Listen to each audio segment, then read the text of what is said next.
आर्थिक राजधानी से जुड़ी सभी ताजा खबरें लेकर आता है। आइए नजर डालते हैं इस हफ्ते महाराष्ट्र की बड़ी सुर्खियों पर।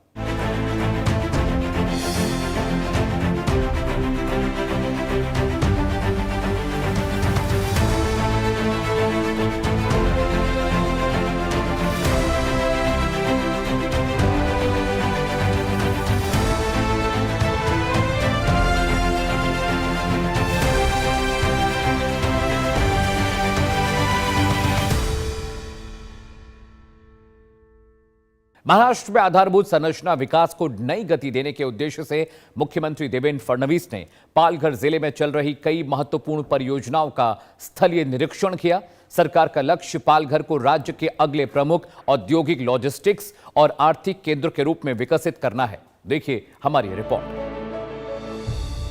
मुख्यमंत्री देवेंद्र फडणवीस ने पालघर जिले में विभिन्न महत्वपूर्ण आधारभूत संरचना परियोजनाओं का स्थलीय निरीक्षण किया। इस दौरान उन्होंने Boisar railway station, Mumbai Ahmedabad bullet train corridor, Vadhavan बंदरगाह तथा देश के पहले प्रस्तावित ऑफ शोर एयरपोर्ट के लिए चिन्हित स्थल का जायजा लिया। मुख्यमंत्री ने कहा कि पालघर को महाराष्ट्र के अगले प्रमुख विकास केंद्र के रूप में विकसित किया जा रहा है।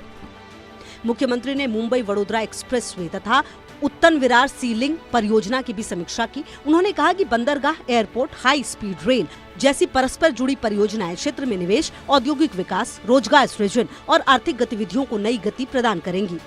राज्य सरकार की विभिन्न महत्वाकांक्षी परियोजनाओं के एक साथ आगे बढ़ने से पालघर भविष्य में महाराष्ट्र के प्रमुख लॉजिस्टिक एवं आर्थिक केंद्र के रूप में उभरेगा। ये पहल संतुलित क्षेत्रीय विकास के प्रति राज्य सरकार की प्रतिबद्धता को भी दर्शाती है।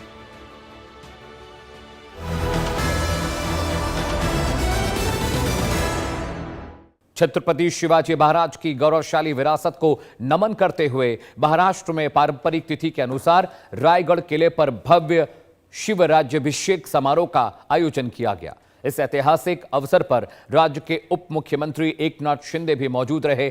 पेश है हमारी ये विशेष रिपोर्ट। महाराष्ट्र के छत्रपति शिवाजी महाराज के राज्याभिषेक दिवस के उपलक्ष्य में रायगढ़ किले पर पारंपरिक तिथि के अनुसार भव्य शिव राज्याभिषेक समारोह आयोजित किया गया। उप मुख्यमंत्री एकनाथ शिंदे ने समारोह की झलकियां साझा करते हुए इसे स्वराज्य, शौर्य और गौरव का प्रतीक बताया। समारोह में पारंपरिक विधि विधान, सांस्कृतिक प्रस्तुतियां तथा बड़ी संख्या में श्रद्धालुओं और नागरिकों की सहभागिता देखने को मिली। उप मुख्यमंत्री ने कहा कि यह आयोजन छत्रपति शिवाजी महाराज के आदर्शों और स्वराज की भावना को नई पीढ़ी तक पहुंचाने का महत्वपूर्ण माध्यम है। राज्य सरकार ऐसे आयोजनों के माध्यम से महाराष्ट्र की समृद्ध सांस्कृतिक एवं ऐतिहासिक विरासत के संरक्षण और संवर्धन के लिए निरंतर प्रयासरत है। यह आयोजन युवाओं को राष्ट्रभक्ति, नेतृत्व और एकता के मूल्यों से प्रेरित करता है।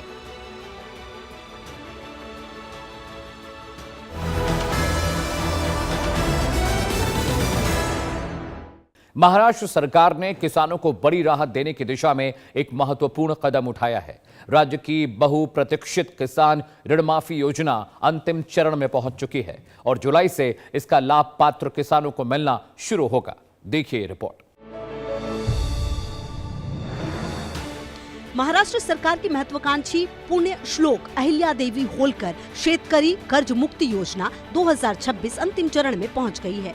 36,585 करोड़ रुपए की इस योजना के तहत लगभग 56 लाख किसानों को 2 लाख रुपए तक की कृषि ऋण माफी का लाभ दिया जाएगा। पात्र किसानों के बैंक खातों में जुलाई 2026 के दूसरे सप्ताह से सीधे हस्तांतरित की जाएगी। यह योजना असमय वर्षा, सूखा, बाढ़ तथा अन्य प्राकृतिक आपदाओं से प्रभावित किसानों को आर्थिक राहत प्रदान करने के उद्देश्य से लागू की जा रही है। इसके अंतर्गत अल्पकालीन फसल ऋण पर 2 लाख रुपए तक की पूर्ण ऋण माफी, अधिक राशि वाले ऋणों के लिए वन टाइम सेटलमेंट तथा नियमित ऋण चुकाने वाले किसानों के लिए प्रोत्साहन का भी प्रावधान किया गया है। मुख्यमंत्री फडणवीस ने कहा, यह योजना किसानों के ऋण भार को कम करने तथा आगामी खरीफ सीजन के लिए नए ऋण प्राप्त करने में सहायक सिद्ध होगी। राज्य सरकार किसानों के कल्याण और कृषि क्षेत्र को सशक्त बनाने के लिए प्रतिबद्ध है।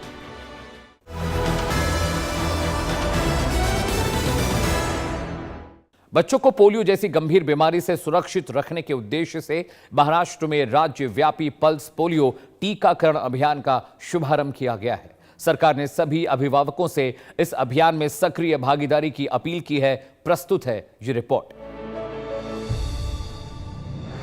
उप मुख्यमंत्री सुनेत्रा पवार ने बारामती स्थित पुण्य श्लोक अहिल्या देवी शासकीय अस्पताल में राज्यव्यापी पल्स पोलियो टीकाकरण अभियान का औपचारिक शुभारंभ किया। इस अभियान का उद्देश्य 5 वर्ष से कम आयु के सभी बच्चों को पोलियो की खुराक उपलब्ध कराकर भारत के पोलियो मुक्त दर्जे को बनाए रखना तथा बच्चों को इस गंभीर बीमारी से सुरक्षित रखना है। उप मुख्यमंत्री ने सभी अभिभावकों से अपने बच्चों को पोलियो की खुराक अवश्य दिलाने की अपील की। उन्होंने कहा कि महाराष्ट्र सरकार जन स्वास्थ्य और बाल कल्याण से जुड़े कार्यक्रमों को सर्वोच्च प्राथमिकता दे रही है।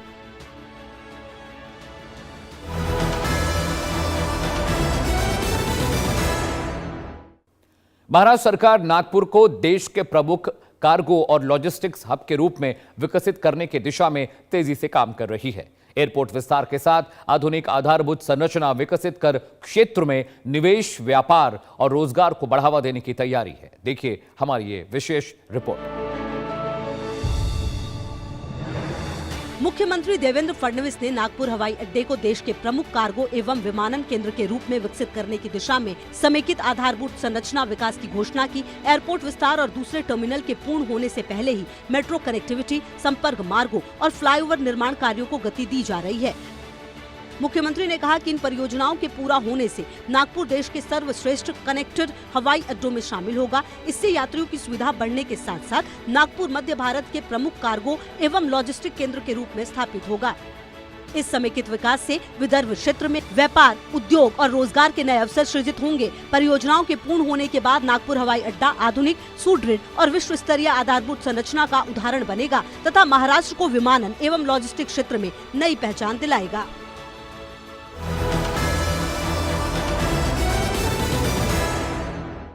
तो ये थी इस हफ्ते महाराष्ट्र की मुख्य और बड़ी खबरें। आप देख रहे हैं हमारा विशेष बुलेटिन नेक्स्ट इन महाराष्ट्र। देश और दुनिया की तमाम बड़ी खबरों के लिए बने रहिए इंडिया न्यूज के साथ।